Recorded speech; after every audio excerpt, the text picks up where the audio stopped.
하나님, 오늘도 은혜를 사모함으로 주님 전으로 나왔습니다.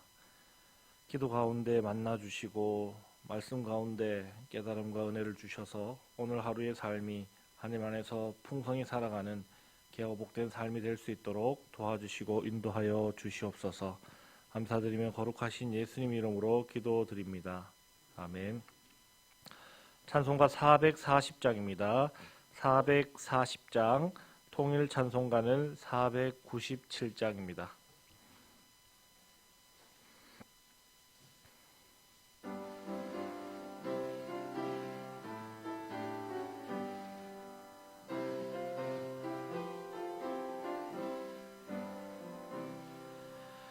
어디든지 예수 나를 이끌면 어디든지 예수 함께 가려네. 예수 함께 아니 가면 낙없고 예수님과 동행하면 겁없네. 어디를 가든지 겁낼 것 없네. 어디든지 예수 함께 가려네. 세상 친구 모두 나를 떠나도 주와 동행하면 외로움 없겠네.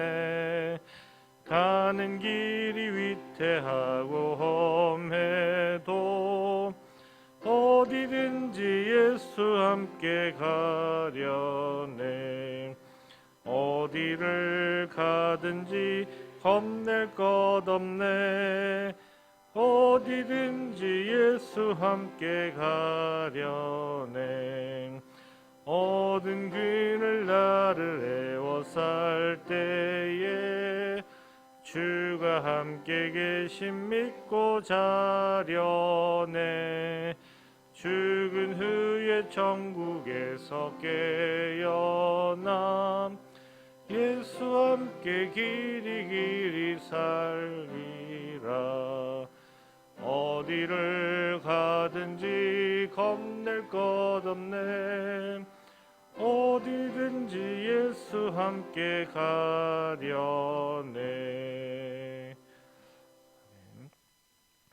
창세기 41장 46절로부터 57절까지의 말씀입니다.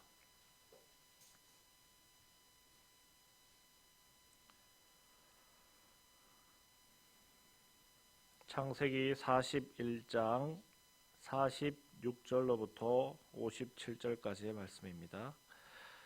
요셉이 애굽 왕 바로 앞에 설 때에 30세라. 그가 바로 앞을 떠나 애굽 온 땅을 순찰하니 요셉이 애굽 땅에 있는 그 7년 곡물을 거두어 각 성에 저장하되 각 성읍 주위의 밭의 곡물을 그 성읍 중에 쌓아두매.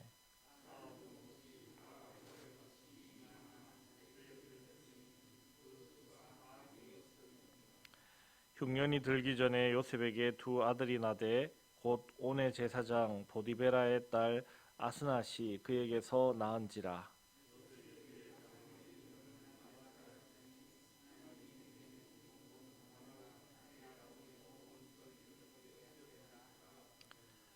차남의 이름은 에브라임이라 하였으니 하나님이 나를 내가 수고한 땅에서 번성하게 하셨다 함이었더라. 요셉의 말과 같이 7해 흉년이 들기 시작하매 각국에는 기근이 있으나 애굽 온 땅에는 먹을 것이 있더니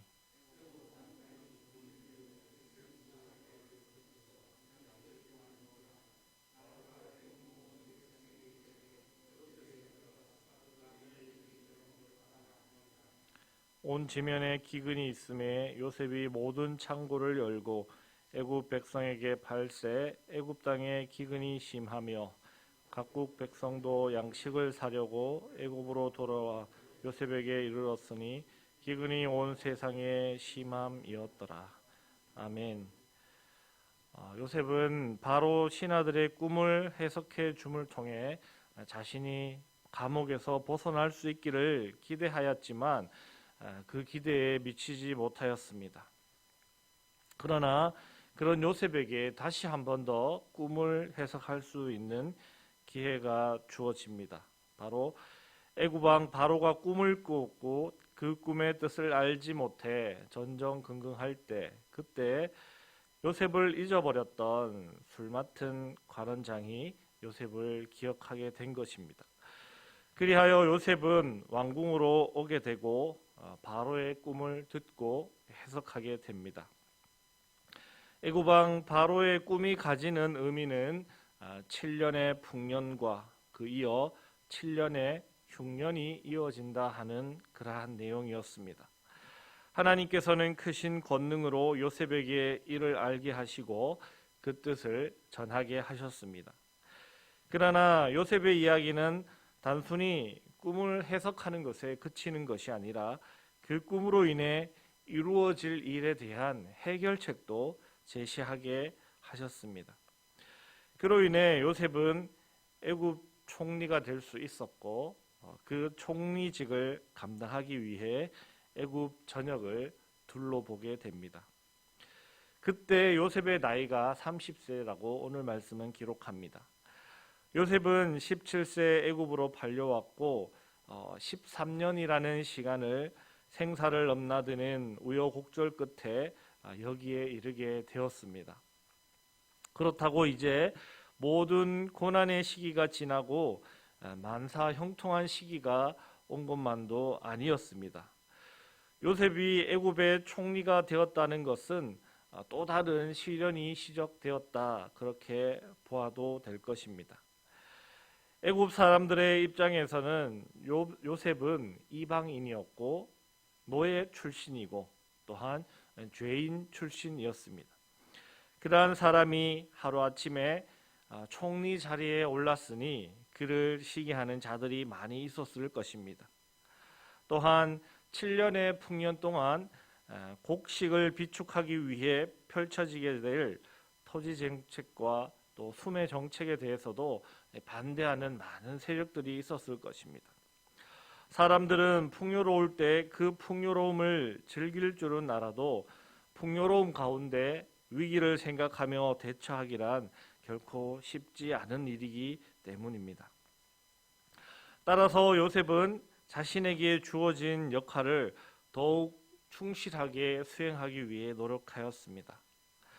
왕 다음가는 권력을 가졌기 때문에 얼마든지 사람을 부릴 수 있었고 그들로 하여금 움직이게 하고 자신은 중앙에서 보고만 받아도 충분하였을 것입니다.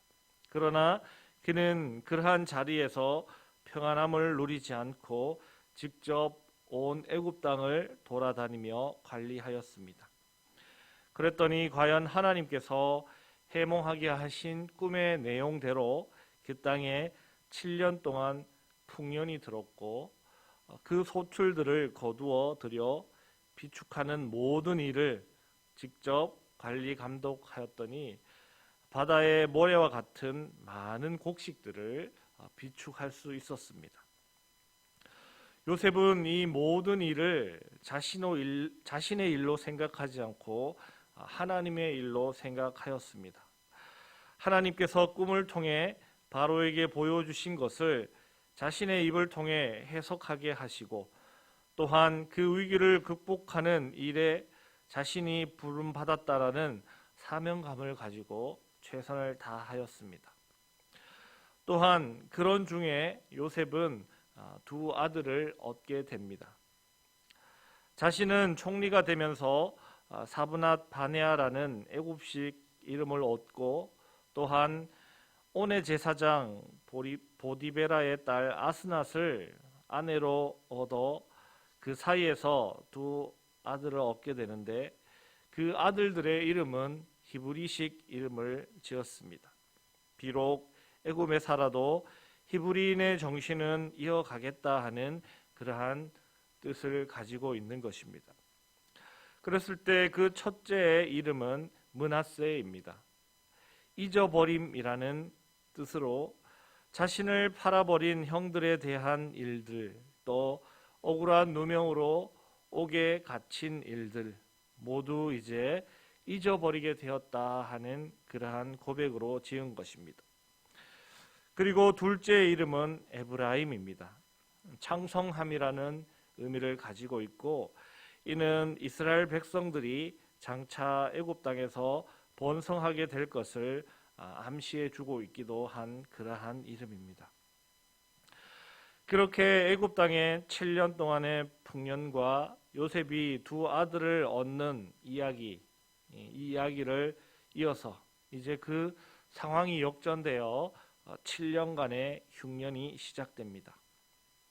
이 흉년은 애굽에만 해당되는 것이 아니라 그 주변 나라들에게까지 미친 대재앙이었습니다. 그러나 요셉에 의해 잘 준비된 애굽은 걱정할 것이 없었습니다. 철저하게 대비된 위기는 더 이상 위기가 아니며 오히려 그것은 기회가 되는 것입니다. 애굽 땅의 사람들은 7년간의 풍년 동안 비축해 두었던 곡식으로 그 위기를 모면할 수 있게 되었던 것입니다. 56절 말씀을 보면 요셉은 흉년으로 부르짖는 애굽 사람들에게 창고를 열어 곡식을 팔았다라고 그렇게 기록합니다. 애굽 사람들은 앞서 7년간의 풍년을 보내며 모두가 여유 있고 부유하게 되었을 것입니다. 따라서 7년간의 흉년 동안 곡식을 사서 먹는데도 크게 어려움이 없을 것입니다.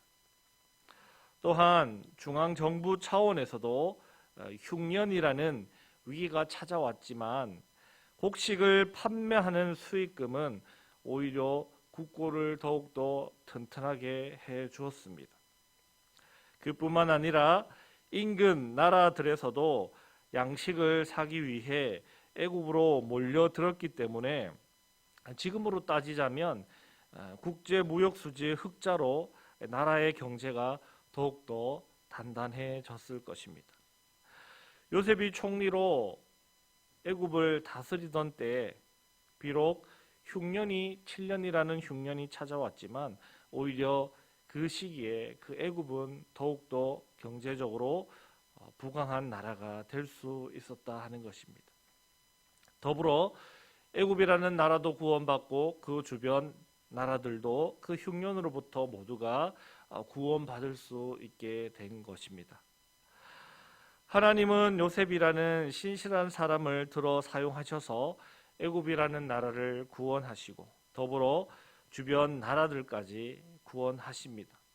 그러나 이것을 또 달리 생각해 보면 하나님의 전 세계를 향한 구원의 계획을 위해 애굽이라는 나라를 도구로 사용하시는데 그 일에 어떤 여건과 환경과 어려움 가운데서도 늘 하나님 앞에 신실했던, 한치의 어긋남도 없었던 그러한 요셉이라는 사람을 들어서 사용하시는 하나님의 역사하심을 우리는 볼 수 있습니다.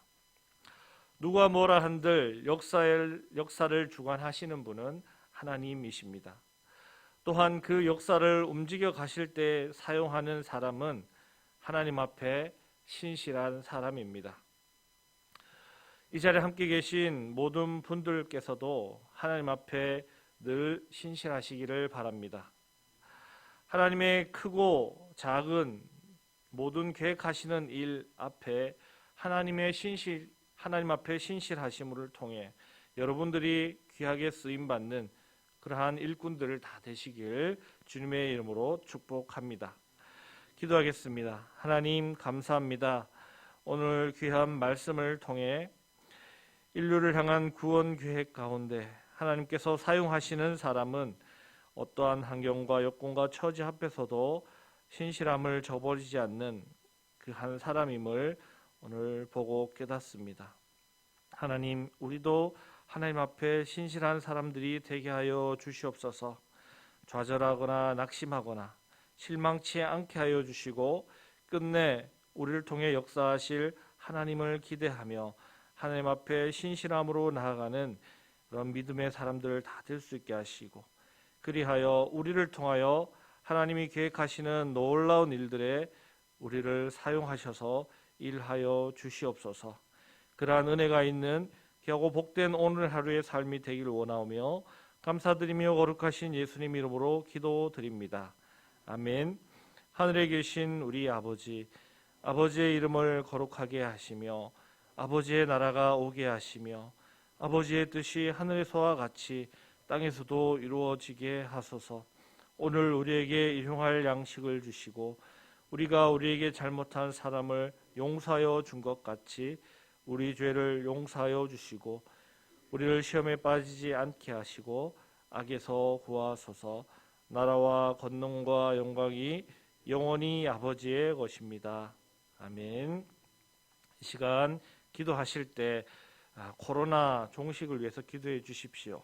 또 7차 대유행이 온다는데 그런 일 없이 코로나가 빨리 종식될 수 있게 달라고 기도해 주시고 또 세계 각지 선교지에서 선교하시는 선교사님들의 사역을 위해서 기도해 주시고 또 우리 교회의 예배의 회복과 또 교인들의 건강 또 공동의회로 피택되신 일꾼들이 잘 훈련받아 귀한 일꾼 되게 해달라고 기도해 주시고 또 나라와 민족 특별히 이태원에서 아주 가슴 아픈 일이 일어났는데 유가족들과 또 다친 사람들이 속히 회복될 수 있게 해달라고 하나님의 위로의 은혜를 내려달라고 기도해 주시고 세계 평화 우크라이나 땅에 속히 전쟁이 종식될 수 있게 해달라고 기도해 주시고 또 각자의 기도 제목 따라 기도하실 때 우리 주여 크게 한번 부르짖고 기도하시겠습니다.